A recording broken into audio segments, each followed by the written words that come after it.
especially if you can through a life of torment and torture and not quite understanding. Now I see your videos and it's all motivational, all positive about changing and try to put a bit of goodness back into the world. When people get a better understanding of actually shit you've went through, man, you're going to get a hell of a lot more respect. So I take my hat off to you, brother, for being so honest. And thank you. It takes courage, and that shows you your character, and that shows you how far you've come and how far you're going to go. So when you started going through the system, 14, 15, 16, what was those ages like for yourself? The system was hard. In the end, I ended up getting kicked out of school at the age of 14. So there was a lot of physical abuse that went on in the second school. When I say physical abuse, I'm on about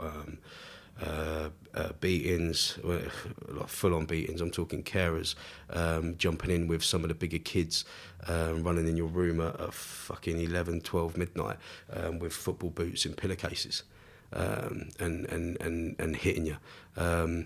There was the last boarding school was the worst, and it was only up until recently that I found out that at least on one occasion that I was sexually abused in that school.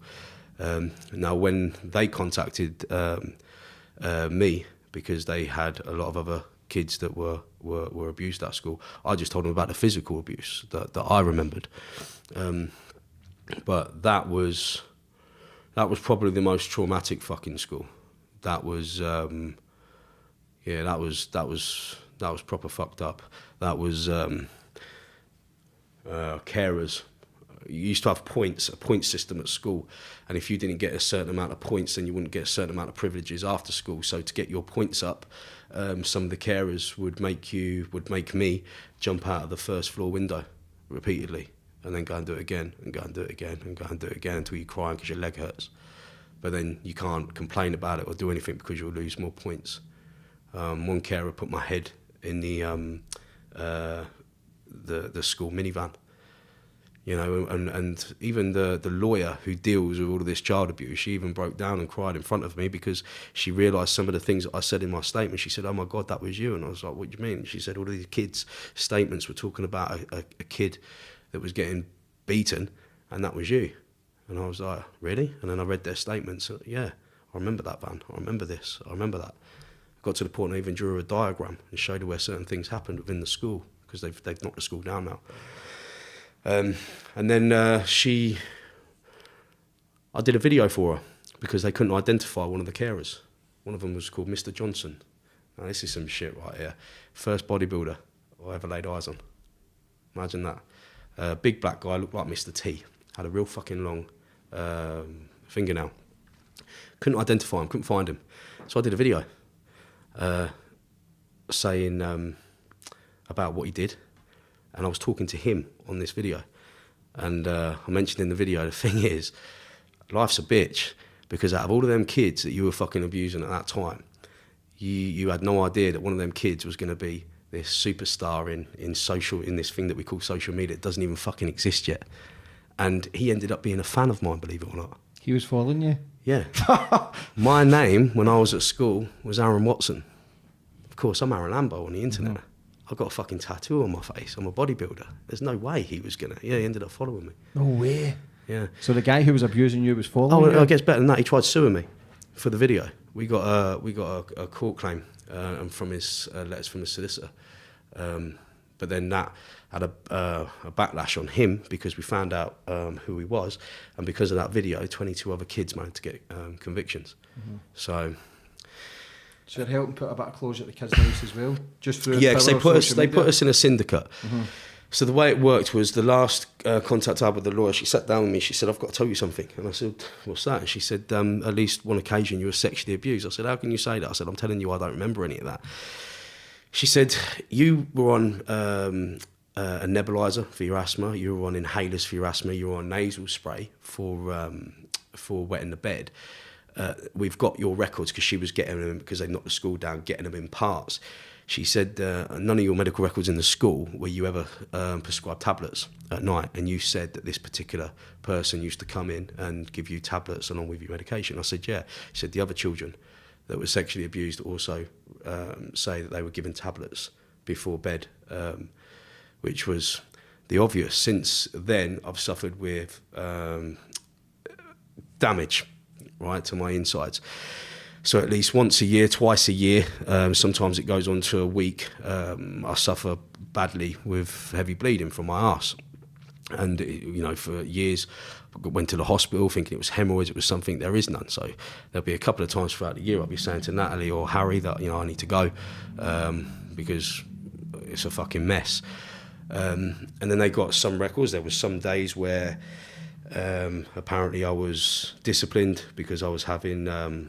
I refused to take off my school clothes. I used to have showers fully clothed, and I was disciplined for that. No one used to ask me why. So this is all in the school records, right? That she's put everything together, and there was there was a lot of things, and then they rang me. I think it was 3 months ago or 2 months ago now, saying because of everything else and the evidence that was put forward. The school and the insurance company have come up with a settlement for each and every person. But the problem is everybody else has accepted. If I don't choose to accept, all the other kids won't get their money. And it was £52,000 or £54,000. Now, I didn't want to accept because I'm thinking I want these fuckers, going behind bars.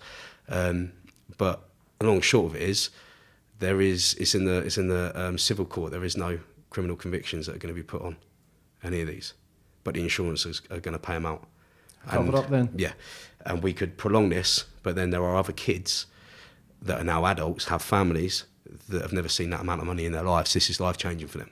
Yeah. And now it's fucking waiting on me. Yeah. So I settled. Everybody else got paid.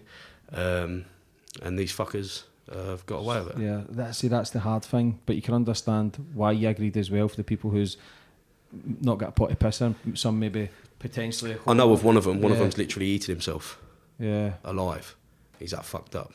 Mm-hmm. There's one that the only one that I've kept in contact with. He's a decent guy. He lives in Australia now, and now that's managed to put a deposit down on a house for him and his missus. So there's a lot of positives that have come out of it. But it's a bit like, took my pick here. Fucked you, and then the insurance company will pay you later like you're a fucking prostitute. That's... You just pay. There's no justice there at all. There's no justice, but something will prevail. And the truth always comes out at the end. Like you was talking about it there. It's out there. The people have got. They might have a bit of money, but you've still not got the closure because you're clearly a fighter. You're clearly still wanting. Plus, I don't know. I only remember the physical stuff. Thank fuck, I don't remember the sexual stuff. Yeah. Nor do I want to. But then there's a question there, thinking, why? What? You just like you say. There's no fucking closure. With the doctor. I was found out the fucking doctor, the school doctor, didn't even have so much as a first aid fucking certificate. And these people, are now getting to carry on with their lives with their grandchildren, their children, out free. Yeah. Could be living next door to kids, could be still working as teachers. Not even on a fucking register. How many people were involved? I know of 22 victims. How many? With me, there was 3 carers. With the others, there was a lot more because it went over a period of before I started as well. So I don't know with that. But with me, there was 3, yeah. First of all, for the courage to be speaking out and openly about it, takes balls, man. Proud of you. I had a woman on the show called Barbara O'Hare. She is an amazing woman. She was took into a hospital called... What was that hospital called? Aston Hall. Aston Hall, these doctors, what happens is they had a checklist for kids, runaways, families didn't want them, kids with addictions. What happens is when they took them into the mental institute, they signed them off as crazy. So the doctors were drugging them, abusing them, raping them, killing them. And when people run away to the police, because they're signed off as crazy, the coppers just used to take them straight fucking back. Mm-hmm. And this is doctors, a couple's been to prison now, a few are dead, but the scary thing is this shit's going on and on and on, but people like yourself who are so openly to speak out about it, this is going to help a lot of other people come forward and speak out. So it takes massive courage, man, and it shows you your character, first of all. It shows you your character, how fucking strong you are. The one thing that did come out of it, the positive thing, is the relationship with my dad. Because I blame my dad for a lot of things being hard on me growing up, and yeah, he was a fucker when I did start to meet him, but then he was used for the punishment side of things.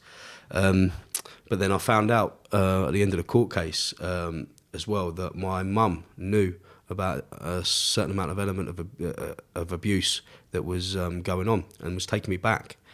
Now I remember, fucking hell, I can't even remember the amount, but I remember on many occasions of me running away, not trying to do everything I can, kicking and screaming, getting forced to be put in the car to be taken back, and nobody fucking believing me. I remember even sleeping on the school roof when I knew certain carers were on duty. Now, the moment all this come out, my dad watched it on social media before anything, and he rang me. Me and him ain't got the best relationship. And the first thing he was saying was, you know, he was sorry, but you can't blame him for stuff because I've gone through the family court. You have all your power taken away. Now, I take a lot of things from my dad. I'm very much like him. So I know if he knew, he would have been in there, he would have kicked the door down, he would have run away with me, he would have done something. So you couldn't blame him. And for that, it makes me now want to build, you know, something with him. Fair play, man. And like I say, if you were volatile as a kid, you've got every understanding to be like that. But it's difficult because, same as Barbara O'Hare, nobody believed her. They called her a fantasist. Nobody believed her, man. She kept running away and they kept calling her a fantasist and taking her back for more punishment, more pain, more trauma. But you've come out the other end of it, brother. And that's the main thing. And well, I was a compulsive liar as well. So when you look at it, I didn't know what to fucking believe, what I was lying about. I didn't know what was true and what wasn't. And if there was an element of drugs involved, like the professionals are telling us there are, then, you know, it's fucked up. But it's fucked up